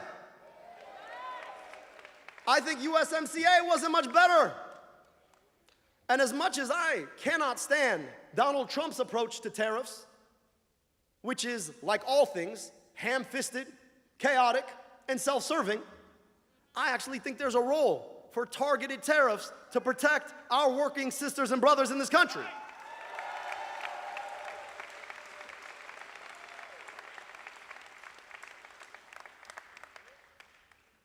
Now, there's no coincidence that in an era where union participation is near an all-time low, we're watching more and more billionaires get spit out of this economy. And I don't know about you all, but I think it's a ridiculous thing that it's easier for a billionaire to make a second $1 billion than it is for somebody to make their first 50,000. Now, y'all know how many billionaires you can make, or how many millionaires you can make for one billionaire? 1,000 of them. And they're out here trying to protect billionaires. I don't know, I'd rather have 1,000 millionaires than one billionaire. But more importantly, I think billionaires ought to pay their fair share. If you tax a billionaire at 8%, you know what they still are? Still a billionaire. Your kids are gonna be rich.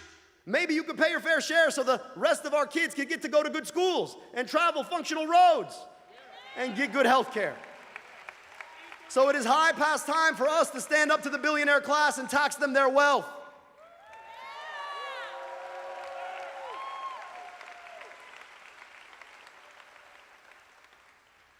Now every single thing you gotta buy, feels like it's getting more and more expensive. And that's because a few corporations get to control every single sector of American life. And they use their power to rig our economy to force us to pay more. They literally pick our pockets so their CEO can make more next year. And I think it is time for us to take on price gouging.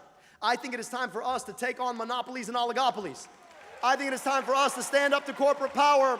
And I think it is time for us to start enforcing our policies on the books to make sure that no corporation can control prices on us, to pick our pockets to enrich their CEOs and their shareholders.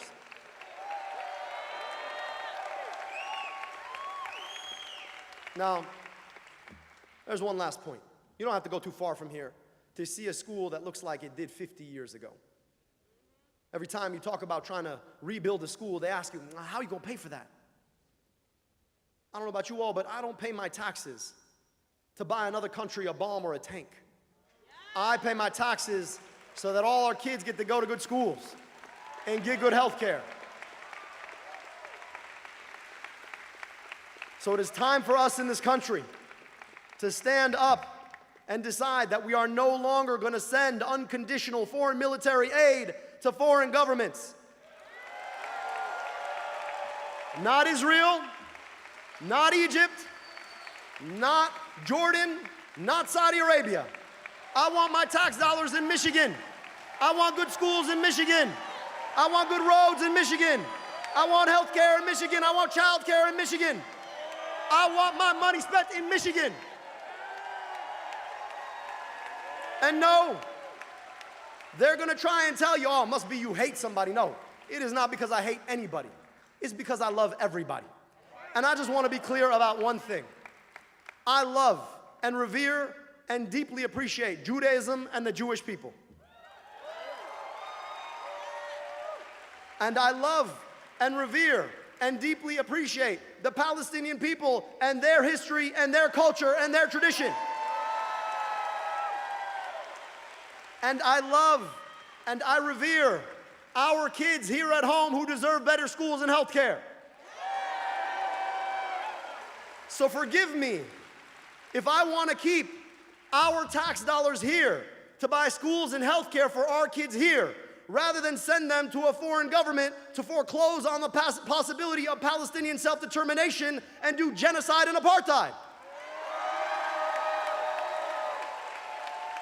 It's not about hating anyone, it's about loving everyone.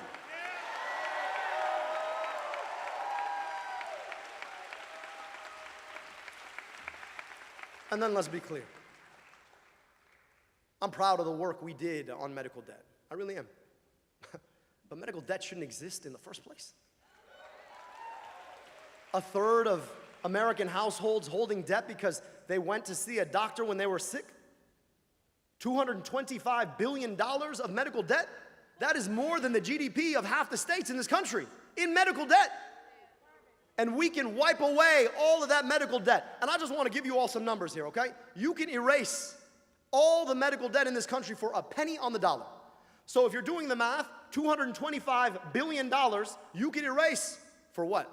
About $2.25 billion? I want you to think about how much we are wasting dropping bombs in foreign countries. I don't know if you were watching, but the other individual who would like to be the Democratic nominee for the US Senate just took a vote to send more than that to a foreign government last week.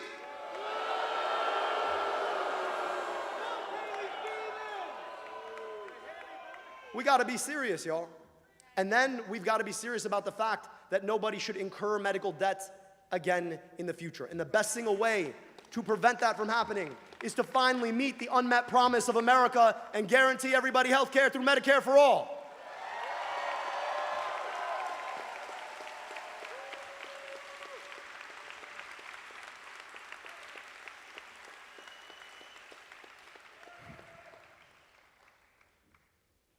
Now look, I know I'm not supposed to run for office. Got the wrong name? Apparently, if you pray like this and not like this, I pray the wrong way. I got the wrong profession, but I'm also not going to stand here and tell you what you cannot have and should not fight for. I'm not gonna tell you that you cannot have nice things in the richest, most powerful country in the world. I'm not gonna tell you that we've gotta make peace with the corporations who nickel and dime us at every turn, and that if they want something, we gotta go on and give it to them. I'm not gonna tell you any of those things. And if you've been watching, they've taken to calling me dangerous. Now, I don't know why you would call somebody who looks like me with a name like mine dangerous.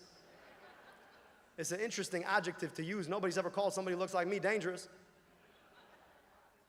So I just want to ask, if you're a child forced to breathe at the end of a smokestack, you think I'm dangerous? Or a kid sitting in the back of the classroom who couldn't see the blackboard, who got that first pair of glasses. If you're that kid, I'm not dangerous. If you're a worker who wants our economy to work for you, I'm not dangerous. If you're somebody sitting in medical debt, wondering what your financial future is because you deigned to see a doctor in the richest, most powerful country in the world, if you're that person, I'm not dangerous. If you're somebody who wants government to work for you, I'm not dangerous.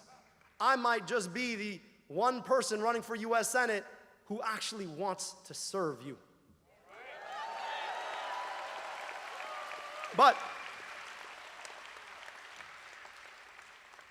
if you're the CEO of DTE, you damn well better believe I'm dangerous. If you're Blue Cross Blue Shield shareholders, yep, I'm dangerous.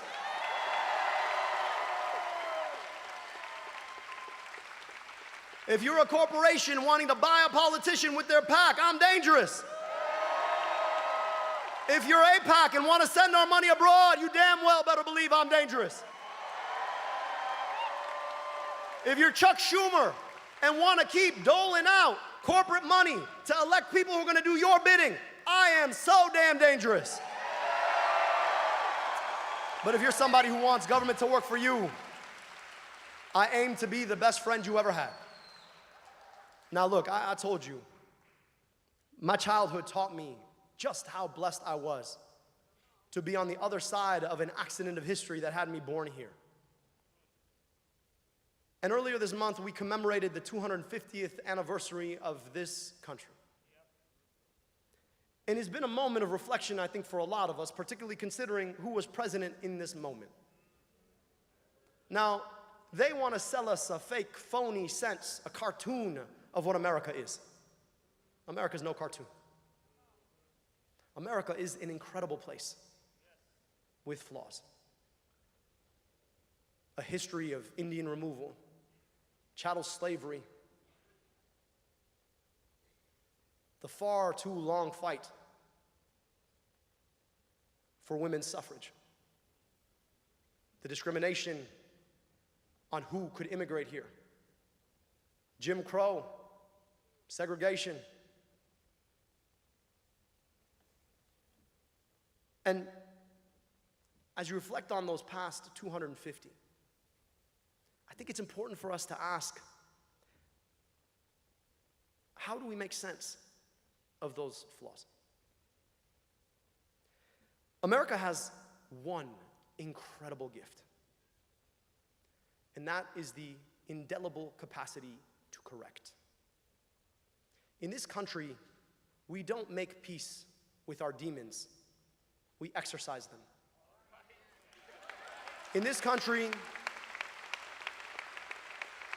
we don't rest on our laurels, we fight for better. In this country, we don't ignore a sordid past, we assure a better future. But this country doesn't correct on its own. It's not just some magical trick that just happens, like a magic eraser. That's not how it works.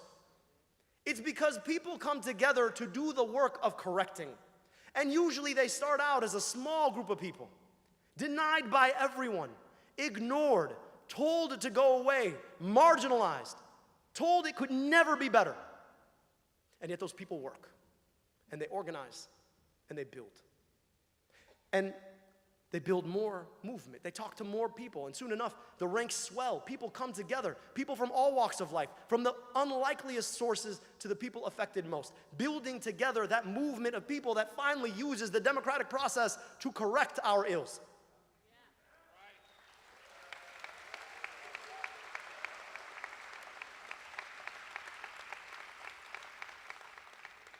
And my friends, I share this right now at this moment of our 250th anniversary because we need that correcting right now.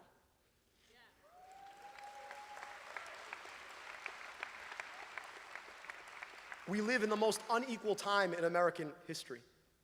It's easier to make a $2 billion in this country than it is to make a fair living. Racism still denies too many people access to a good education, good health care, fair housing, clean air, drinkable water. People are still living in fear just because of who they love or how they identify. People are told they're less than because they pray the wrong way or they don't pray at all. And so America is in need of that correcting now. And we find ourselves at the precipice of a moment of correction. I just want you to understand the stakes of this moment. $50 million. $50 million and counting. That's how much the likes of DTE and Chevron and Exxon and Big Pharma and Big Tech and Big Health Insurance and AIPAC have already spent in this race.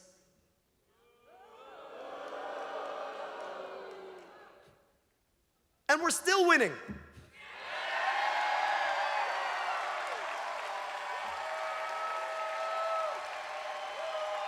Because friends,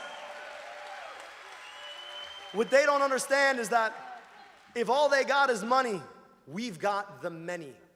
And we've got the thing that has corrected every single error in the past and will correct the future. We've got a movement of people coming together beyond our differences to build together what we cannot have alone. We've got each other. Folks who may never understand the lives that one another lead, locking arms together to say that we will not have our future dominated by the likes of your big tech company to put a data center in our backyard. We will not accept the idea that in this country we're gonna buy tanks and bombs for someone else when our own kids don't have health care. We will not accept the idea that you can come in and tell us that we cannot breathe clean air when we have all the technology we ever needed. And so I want us to remember that while they will bring all of their money and all of their power, that it is our choice to remain undaunted, that we will not back down.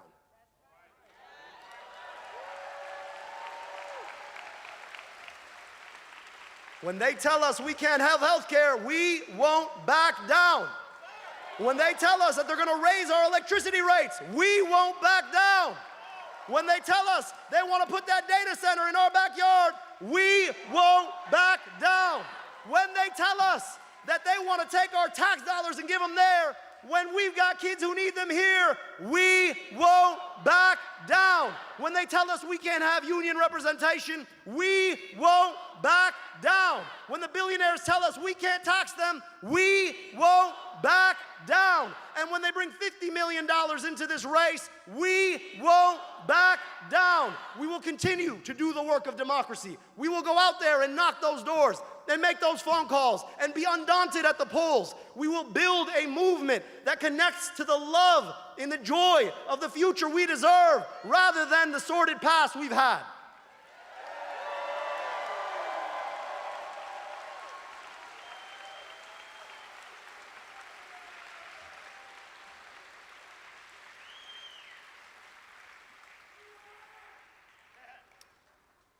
And when they tell us that we're not enough, let's remind them that we're all we've ever needed. My name is Abdul. I am running for U.S. Senate. I hope I can earn your support. Thank you so much.